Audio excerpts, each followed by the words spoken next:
창세기 35장 1절에서 11절까지의 말씀 함께 읽을 때에 35장 1절입니다. 하나님이 야곱에게 이르시되 일어나 베델로 올라가서 거기 거주하며 내가 네 형 에서의 낯을 피하여 도망하던 때에 네게 나타났던 하나님께 거기서 제단을 쌓으라 하신지라.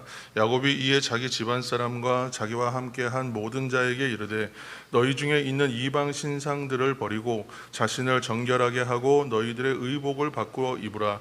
우리가 일어나 베델로 올라가자 내 환난 날에 내게 응답하시며 내가 가는 길에서 나와 함께 하신 하나님께 내가 거기서 제단을 쌓으려 하노라 하매 그들이 자기 손에 있는 모든 이방 신상들과 자기 귀에 있는 귀고리들을 야곱에게 주는지라. 야곱이 그것들을 세겜 근처 상수리 나무 아래에 묻고 그들이 떠났으나 하나님이 그 사면 고을들로 크게 두려워하게 하셨으므로 야곱의 아들들을 추격하는 자가 없었더라. 야곱과 그와 함께 한 모든 사람이 가나안 땅 루스 곧 베델에 이르고 그가 거기서 제단을 쌓고 그곳을 엘 베델이라 불렀으니 이는 그의 형의 낯을 피할 때에 하나님이 거기서 그에게 나타나셨음이더라. 리브가의 유모 드보라가 죽음에 그를 베델 아래에 있는 상수리 나무 밑에 장사하고 그 나무 이름을 알론 바굿이라 불렀더라. 야곱이 밧단 아람에서 돌아오매 하나님이 다시 야곱에게 나타나사 그에게 복을 주시고 하나님이 그에게 이르시되 네 이름이 야곱이지만은 내 이름을 다시는 야곱이라 부르지 않겠고 이스라엘이 내 이름이 되리라 하시고 그가 그의 이름을 이스라엘이라 부르시고 하나님이 그에게 이르시되 나는 전능한 하나님이라 생육하며 번성하라. 한 백성과 백성들의 총회가 내게서 나오고 왕들이 내 허리에서 나오리라. 아멘. 네, 전국적으로 태풍 때문에 굉장히 이제 많은 어려움과 또 위험이 우리에게 또 다가와 있습니다. 그래서 많이 조심하시고 더 평안하시기를 축복합니다. 함께 또 그렇게 기도했으면 좋겠습니다. 오늘 하나님께서 주신 말씀 이제 창세기 34장, 36장 본문 가운데 35장에 있는 말씀을 함께 읽었습니다. 야곱에게 하나님의 이제 말씀하심이 다시 있었습니다. 35장 우리 1절, 35장 1절 말씀만 다시 한번 읽겠습니다. 35장 1절입니다. 하나님이 야곱에게 이르시되 일어나 베델로 올라가서 거기 거주하며 내가 네 형 에서의 낯을 피하여 도망하던 때에 내게 나타났던 하나님께 거기서 제단을 쌓으라 하신지라. 아멘. 이번에도 이 말씀 가운데서 보면 하나님의 뜻이 이제 드러나 있는데 네 개의 행동 명령으로 볼 수 있어요. 구분을 해보자면 첫 번째는 뭘까요? 하나님이 야곱에게 이르시되 일어나, 그렇죠? 일어나. 그리고 베델로 올라가서 거기 거주하며 내가 네 형 에서의 낯을 피하여 도망가던 때에 네가 나타났다 하나님께 거기서 제단을 쌓으라 하신지라. 그래서 네 개의 행동, 일어나라, 올라가라, 거주하라, 제단을 쌓아라, 그렇게 명령하시고 있습니다. 야곱의 선조였던 아브라함과 이삭은 스스로 제단을 쌓았죠. 스스로 하나님 앞에 제단을 쌓았는데 지금은 이제 야곱을 향하여 하나님께서 제단을 쌓으라 이렇게 명령하시는 좀 변화를 볼 수 있습니다. 지금 제단을 쌓으라 하는 그 말씀 안에서 발견하는 것이 무엇인가? 먼저는 이 장소입니다. 장소와 그 장소에 따른 의미. 베델이라고 하는 이 장소는 처음에 형인 에서의 낯을 피하여 그가 아버지 집을 떠날 때 하나님 앞에 서원했던 장소입니다. 그 장소로 이제 금세 돌아와서 그렇게 할 수 있을 것 같았지만 무려 20년이라는 시간이 지나서야 이제 다시 돌아오게 된 것이죠. 그래서 이 20년의 시간이 지나서 이제 일어나 올라가 거주하며 쌓으라 하나님의 명령을 다시 받고 있는 거예요. 성도 여러분, 잘 생각해 보시면 하나님의 은혜를 계속해서 새롭게 받아야 하는가? 하나님의 명령을 계속 새롭게 받아야 하는가? 물론 하나님께서 매일매일 우리에게 특별하게 부어주시는 은혜들이 있습니다만 하나님께서 특별하게 우리의 어떤 사명이나 목적을 향하여 말씀하신 것은 변개함이 없어요. 바뀌는 것이 아닙니다. 그래서 그 목적을 다시 어떻게 보면 재생하는 것이죠. 그러니까 회복하는 것입니다. 그래서 지금 구원에 합당하지 않게 살았던 삶, 야곱과 같이 하나님의 명령에 처음부터 순종된 삶이 아니라 속이는 자요, 자신의 뜻대로 하나님의 뜻을 쟁취할 수 있었다 여겼던 그 이전의 시간들이 어찌 보면 오늘날 성도의 삶과 너무나 닮아 있습니다. 약속을 신뢰하지 못하는 것도 야곱의 문제지요. 구원에 합당하게 살지 못했던 것도 야곱의 문제입니다. 은혜를 받았음에도 누리지 못하고 흘려보지 못했다면 그것도 야곱의 문제입니다. 그런데 이 야곱이 문제라고 말한 부분에 나 또는 성도라는 말을 대입하면 구원에 합당하지 않게 사는 것은 나의 문제가 되죠. 또 약속을 신뢰하지 못하는 것도 나의 문제입니다. 은혜를 받았음에도 은혜에 합당하게 살지 못하는 것 또한 나의 문제입니다.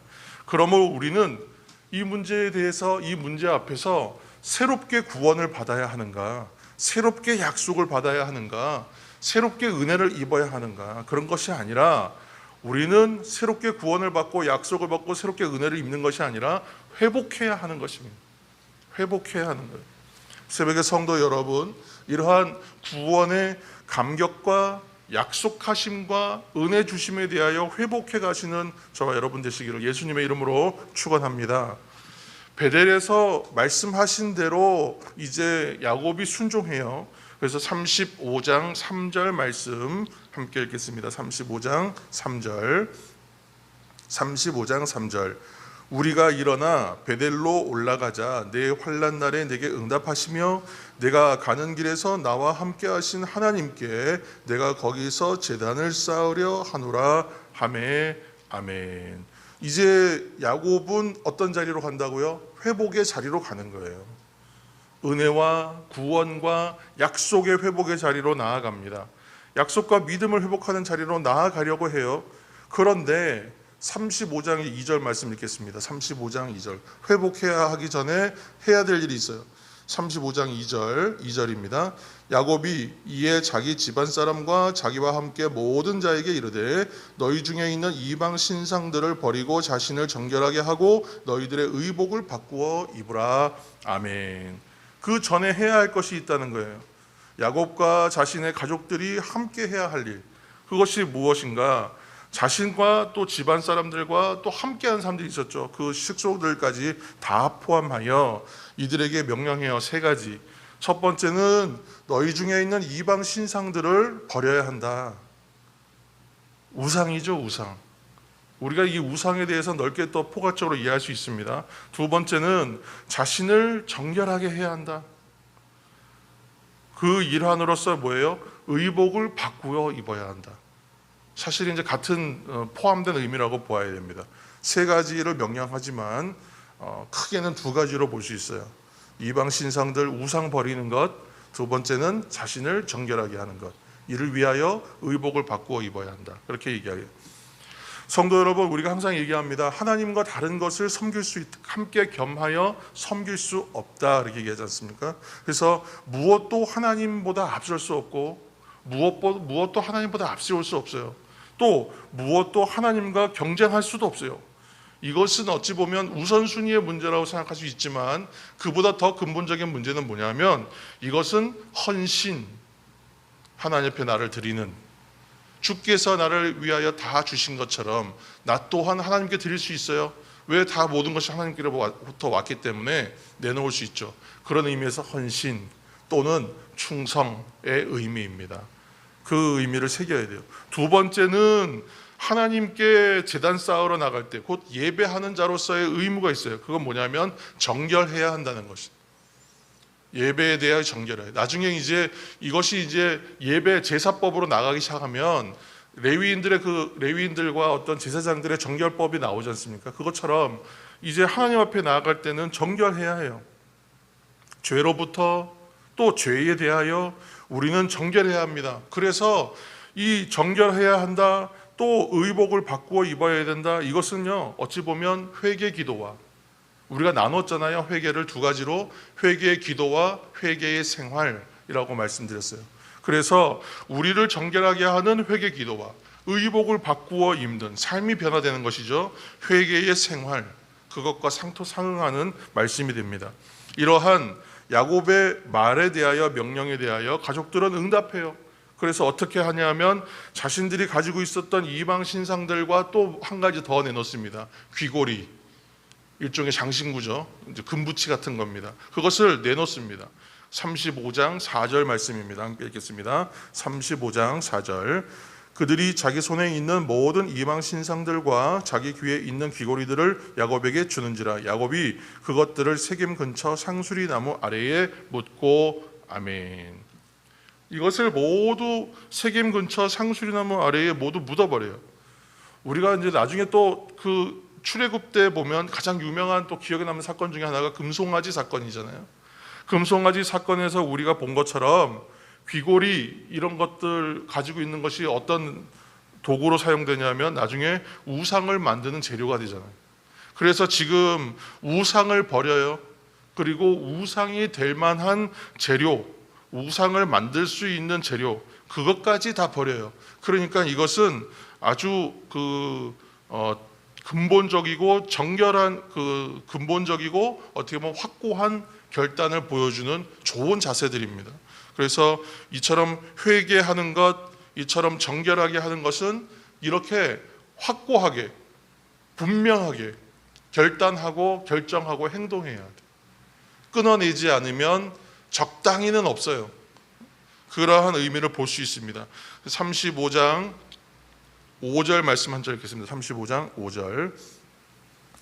그들이 떠났으나 하나님이 그 사면 고울들로 크게 두려워하게 하셨으므로 야곱의 아들들을 추격하는 자가 없었더라. 아멘. 우리가 잘 보면 야곱의 인생이 쭉쭉쭉쭉 잘 갔는가? 아브라함이 인생이 평탄했습니까? 이삭은 좀 그래도 대체로 평탄한 것 같았지만 아들들로 인하여 큰 고난이 있었고, 야곱도 마찬가지죠. 장차 요셉도 마찬가지죠. 신앙의 선조들을 보면 그 삶이 평탄하지가 않아요. 그러다 보니까 특히 야곱은 어땠냐면 늘 두려움과 경쟁과 어떤 불안함 속에 인생을 살아왔다고 말할 수 있어요. 그래서 자신의 인생을 가리켜서 나중에 그 바로 앞에서 얘기할 때 보면 뭐라고 얘기하냐면 자기 인생을 가리켜서 험악한 인생이었다. 그렇게 험악한 세월이었다. 그렇게 술회하잖아요. 그것처럼 성도 여러분, 정작 우리가 이 인생 가운데에서 두려움을 느낄 수 있습니다. 세상의 막연한 두려움, 장차 미래에 대한 막연한 두려움들, 그런 것들이 있을 수 있어요. 그렇지만 성도 여러분, 정작 우리가 두려워해야 될 대상이 누구인가를 잘 판단해야 합니다.